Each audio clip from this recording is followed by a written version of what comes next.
ಆತ್ಮೀಯ ಕೇಳುಗರಿಗೆ ನಮಸ್ಕಾರ. ನದಿಯೊಂದರ ದಡದಲ್ಲಿ ಒಂದು ಬೃಹದಾಕಾರದ ಆಲದ ಮರ ಇತ್ತು. ಆ ಮರದ ಮೇಲೆ ನೂರಾರು ಪಾರಿವಾಳಗಳು ಗೂಡಿ ಕೊಟ್ಟಿಕೊಂಡು ವಾಸವಾಗಿತ್ತು. ಪಾರಿವಾಳಗಳಿಗೆ ಒಬ್ಬ ನಾಯಕ. ಅದು ಧ್ವನಿ ಮಾಡುವ ಮೂಲಕ ಎಲ್ಲ ಪಾರಿವಾಳಗಳನ್ನು ನಿಯಂತ್ರಿಸ್ತಾ ಇತ್ತು. ಪಾರಿವಾಳಗಳು ನಾಯಕ ಹೇಳಿದ ಹಾಗೆ ಕೇಳ್ತಾ ಇದ್ವು. ಪಾರಿವಾಳಗಳು ಒಟ್ಟಿಗೆ ಹಾರಿ ಹೋಗಿ ಒಟ್ಟಿಗೆ ಹಿಂದಿರುಗ್ತಾ ಇದ್ವು. ಒಂದು ದಿನ ನದಿ ದಡಕ್ಕೆ ರಾತ್ರಿಯಾಗ್ತಿದ್ದಂಗೆ ಒಬ್ಬ ಹಕ್ಕಿಗಳನ್ನು ಹಿಡಿಯುವ ಬಂದ. ರಾತ್ರಿ ಆಲದ ಮರದ ಕೆಳಗೆ ಮಲಗಿ ನಿದ್ರಿಸಿದ. ಬೆಳಗಾಗ್ತಾ ಇದ್ದಾಗೆ ಅವನಿಗೆ ನಾಯಕ ಪಾರಿವಾಳದ ಧ್ವನಿ ಕೇಳಿಸ್ತು. ಆ ಧ್ವನಿಗೆ ಎಲ್ಲ ಪಾರಿವಾಳಗಳು ಓಗುಟ್ಟು ಮುಂದಿನ ಕೆಲಸಕ್ಕೆ ಸಾಗುತ್ತಿದ್ದದ್ದನ್ನು ಅವನು ನೋಡ್ದ.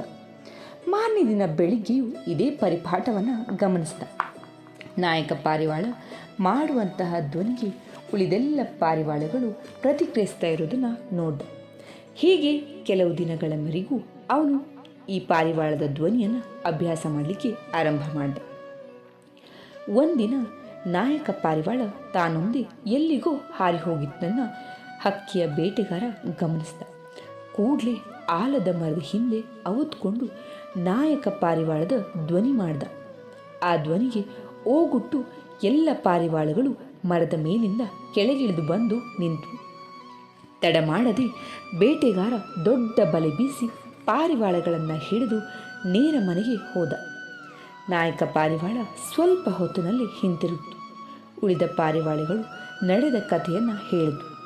ಮೋಸ ಹೋದವಲ್ಲ ಅಂತ ಹೇಳಿ ನಾಯಕ ಪಾರಿವಾಳ ಒಂದು ಉಪಾಯವನ್ನು ಮಾಡ್ತು.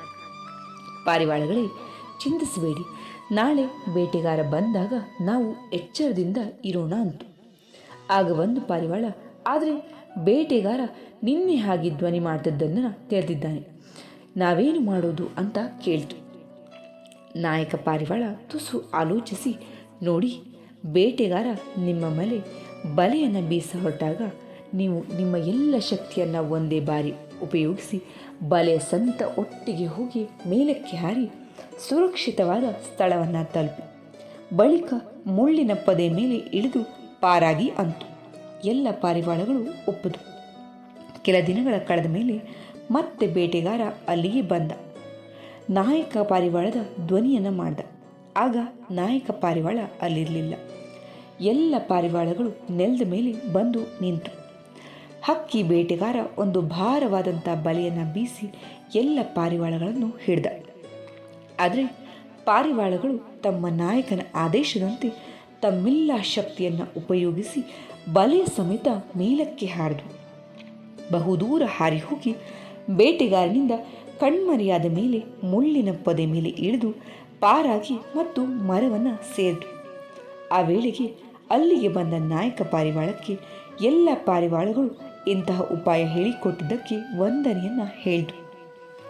ಬೇಟೆಗಾರ ಎರಡನೆಯ ದಿನವೂ ನಾಯಕ ಪಾರಿವಾಳದ ಧ್ವನಿಯನ್ನು ಮಾಡಿ ಎಲ್ಲ ಪಾರಿವಾಳಗಳನ್ನು ಹಿಡಿದ.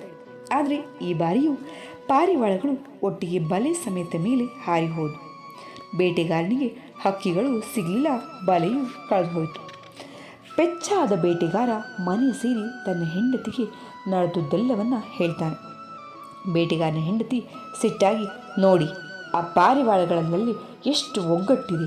ಒಗ್ಗಟ್ಟಿನಿಂದ ಕೆಲಸ ಮಾಡ್ತಿರೋವರೆಗೂ ನಿಮ್ಮ ಹತ್ರ ಏನು ಮಾಡಲಿಕ್ಕೆ ಸಾಧ್ಯ ಇಲ್ಲ. ಹಾಗಾಗಿ ನೀವೆಲ್ಲರೂ ಅವುಗಳ ಒಗ್ಗಟ್ಟನ್ನು ನೀವು ಮುರಿದಾಗ ಮಾತ್ರ ಅದು ಸಾಧ್ಯ ಆಗುತ್ತೆ ಅಂತ ಹೇಳಿ ಹೇಳ್ತಾಳೆ. ಹಕ್ಕಿ ಬೇಟೆಗಾರ ಹೊಸ ಬಲೆಯೊಂದನ್ನು ಹಿಡಿದು ನೇರ ಆಲದ ಮರದ ಬಳಿಗೆ ಹೋಗ್ತಾನೆ. ಮರದ ಕೆಳಗೆ ಧಾನ್ಯವನ್ನು ಹರಡಿ ನಾಯಕ ಪಾರಿವಾಳದ ಧ್ವನಿಯನ್ನು ಮಾಡ್ತಾನೆ. ಪಾರಿವಾಳಗಳು ಧ್ವನಿ ಕೇಳಿ ಮರದ ಕೆಳಗೆ ಬಂದು ಗುಂಪು ಗೂಡಿದವು. ಅವು ಒತ್ತೊತ್ತಾಗಿ ಇದ್ದಾಗ ಬೇಟೆಗಾರ ಬಲವಾಗಿ ಬಲೆ ಬೀಸಿದ. ಆ ಬಲೆ ಪಾರಿವಾಳಗಳ ಮೇಲೆ ಬಿತ್ತು. ಆ ಕ್ಷಣದಲ್ಲಿ ಒಂದು ಪಾರಿವಾಳದ ತಲೆಯ ಮೇಲೆ ಮತ್ತೊಂದು ಪಾರಿವಾಳ ಇರುವಂತಾಯಿತು.